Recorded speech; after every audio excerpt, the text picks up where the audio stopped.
Yeah, please forgive me. Yeah, right, this way.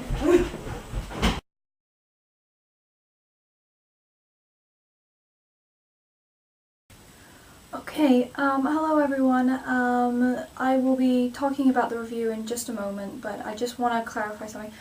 I have recorded this review on the day that we have found out that Sir Christopher Lee has sadly passed away at 93, and well, yeah, I am so sad by his loss, and may he rest in peace. He has been a legendary actor, and his name will go on, and it will last forever. He is a fantastic actor, and I've heard he's a wonderful person, and well, it is very sad to hear this news. But Christopher Lee, you will be sorely missed.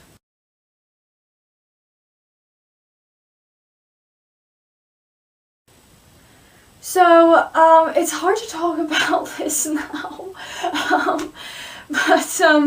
Okay, so first experiences, okay, right.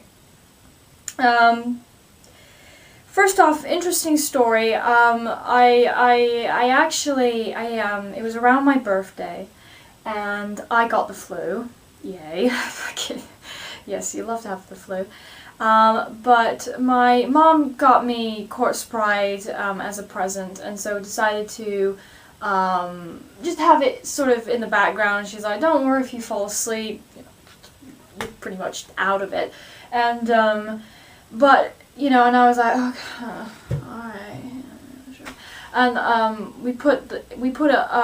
she put it on, and like, within like the first, you know, I was kind of like, oh, that's nice. Oh, there's a song. Okay, it's got songs in it. Okay, and you know, the stop motion looks great and everything.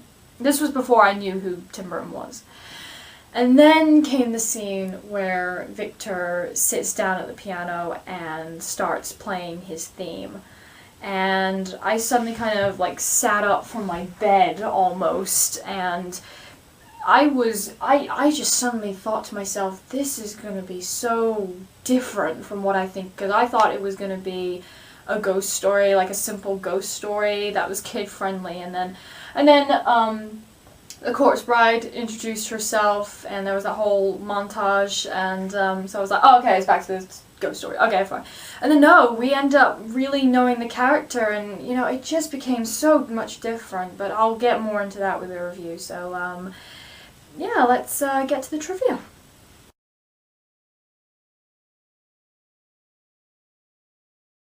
So I'm pretty sure that this is also one of Tasha's favourites. I could be wrong, but anyway, Corpse Bride.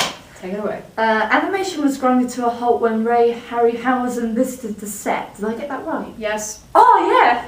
Well, considering that it's a stop motion movie and Ray Harryhausen was the king of stop motion, I would probably be really psyched. Oh yeah. He's a legend. A deleted song was originally from Victor called Erased. The demo sung by Danny Elfman can be found. Yep, on YouTube. I've listened to it.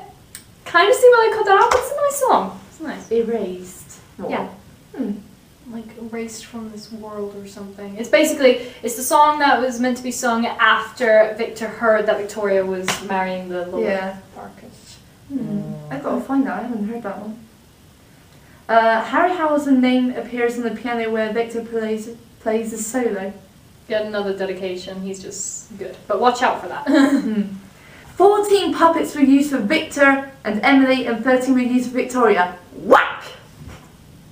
That was kind of weird. She took so long to do that sentence.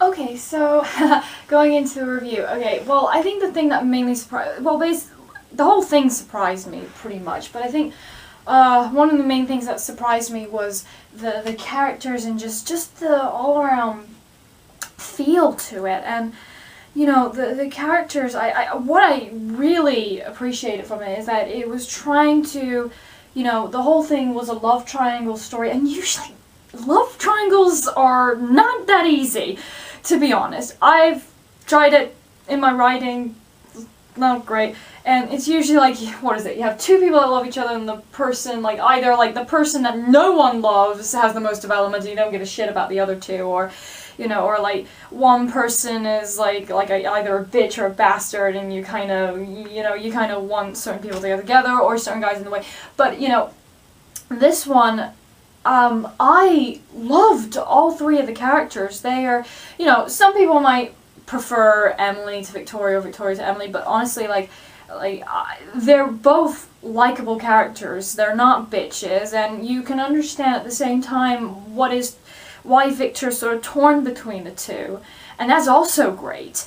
You know, so because like he has chemistry, like both of them, like, you know, there was, you know, they really connected, him and Victoria in the first scene, and usually I'm not like really into love at first sight, but at the same time I believed it. And then like same with Emily, like he kind of realizes that, oh, you're actually a great person and everything, and so, you know, that's great.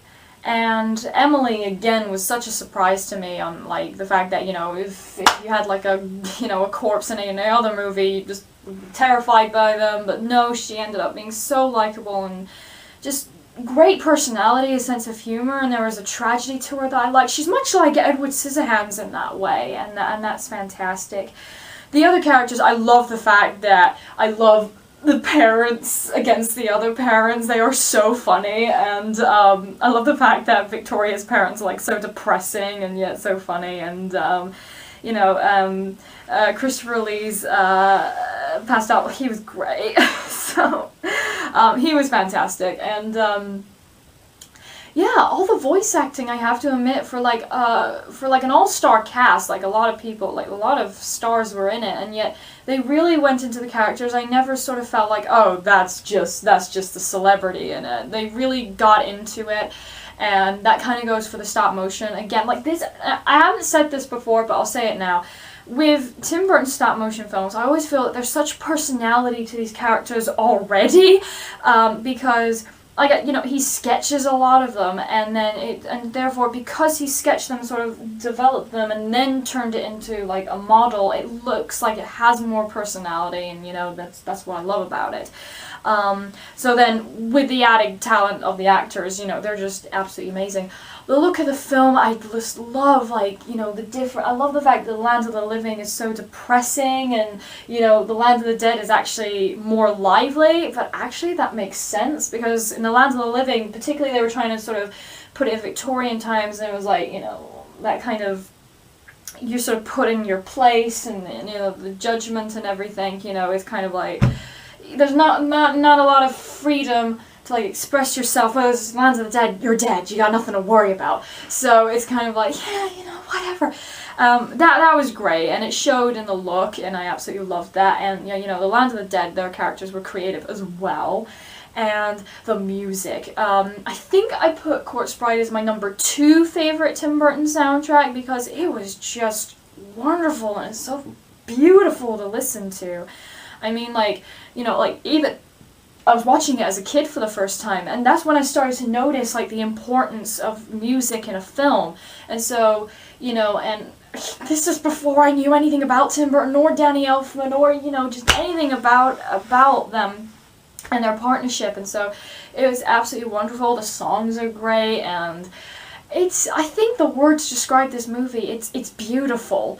You know, and it's a really beautiful film. It's sort of, I always find like it's much like Edward Scissorhands in that way, or like Big Fish or something. It's just beautiful to look at, to listen to, you know, just everything about it. It's just really amazing. And again, there's that emotional connection. A lot of people, they get emotion from it. It had such heart considering that everyone was sort of looking at it going, okay, just, it's got skeletons and corpses and stuff, but yeah, people, they get emotionally connected to these characters that they never thought that they could, and so that's one of the genius of Tim Burton. So it's a wonderful looking film, wonderful music, wonderful characters, wonderful stop motion. It's great.